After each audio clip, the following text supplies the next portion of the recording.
gonna put on the main fuel line to the carburetor. So let's take off the air filter here.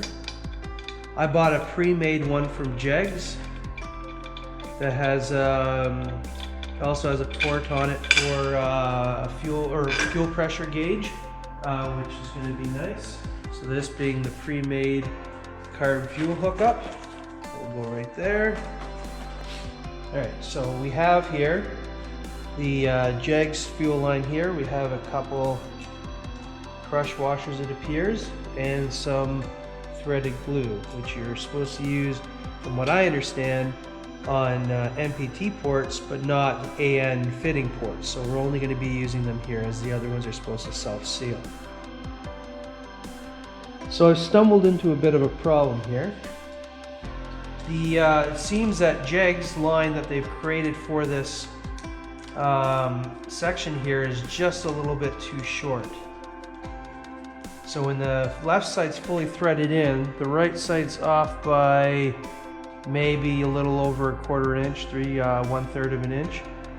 And so it appears that I'm gonna have to remake this hose. So I am gonna go ahead and do that and see how it comes. So I went ahead and created a new fuel line.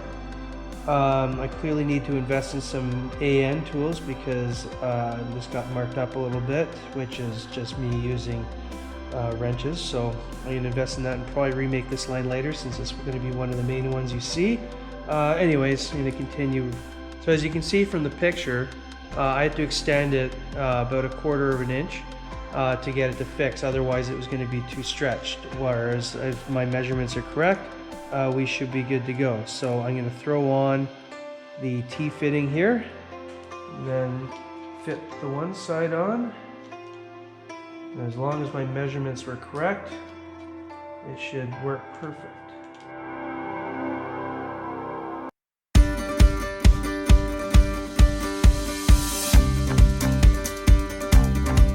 And a perfect fit. I'm not too happy with Jegs because this is kind of a stupid issue to have to deal with. I will tighten these guys up here.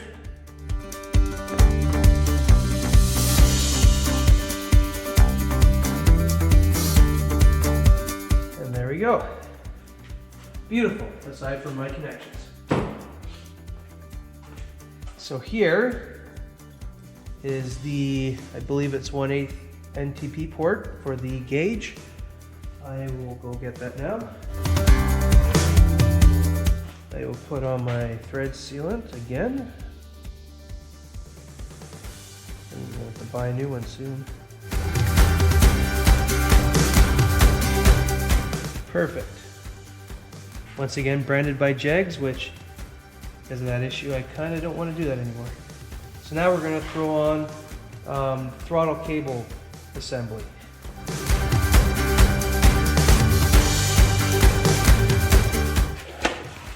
So here we have throttle cable assembly from Holley.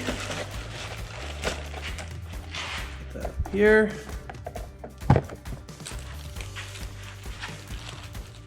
And it fits, I believe, right like this.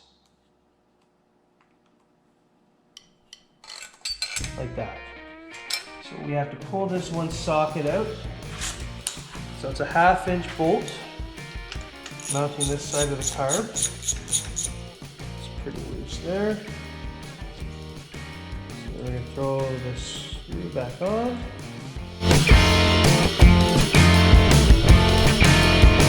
Here we can throw on 2 springs. So I got the throttle springs installed here. A small one through the bigger one, which this spring kit does not come with any sort of instructions, nor does their site really have anything, but from what I could look up and the few other photos that were taken with this bracket specifically mentioned, that's how we add it. So we're going to see how it goes. It seems to work pretty well. Full throttle, back. So it seems to be doing its job. Nice little chrome piece, looks good. Next thing I'm going to do is put on the fuel pump. Fuel pump goes right here, so we're going to pull off the plate that Chevy gives us.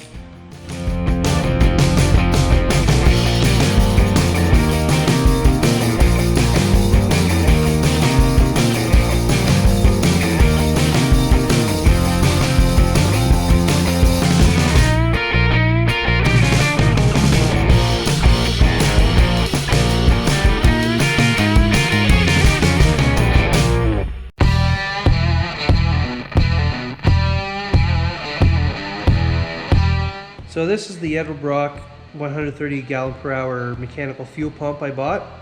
3/8 NPT pipe threads and so on. So this is the bronze tip fuel pump push rod. I'm going to put some assembly lube and put it up through the hole here.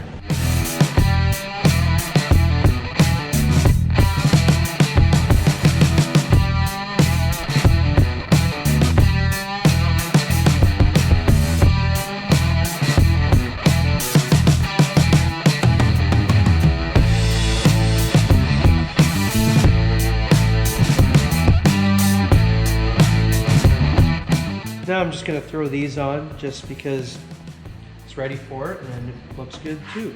So let's throw this on here.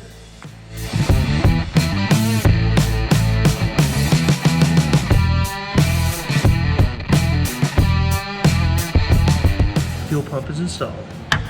So this is the Energy polyurethane motor mount. I have ARP bolts. So we're going to install that right now to the side.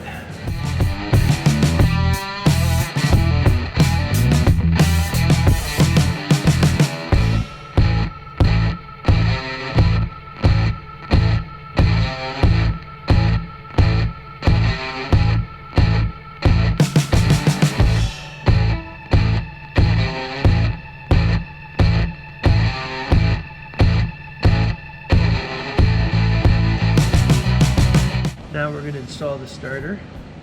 There are multiple angle settings. I've already moved it down to the lower one that, at least from mocking it up, is the one I should be on. So we're going to find out in a second here.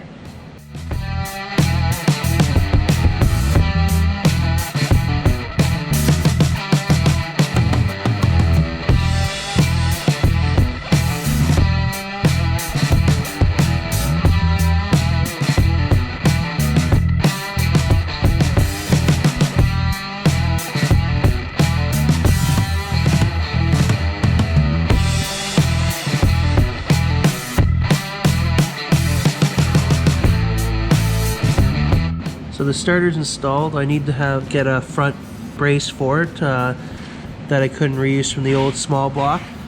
But the max threshold on the distance from the starter wheel and the flex plate is 0.14 inch. This right here is pretty much, it's exactly 0.14, and it does not fit through, so we're within threshold.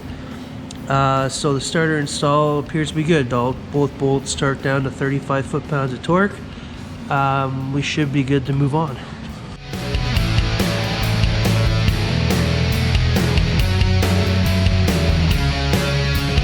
So I decided to buy a new dipstick because this one's billet aluminum and looks a lot nicer and doesn't stick up so high off the head. This one was about there, and this one's a lot lower and low profile, so I'm going to install that now.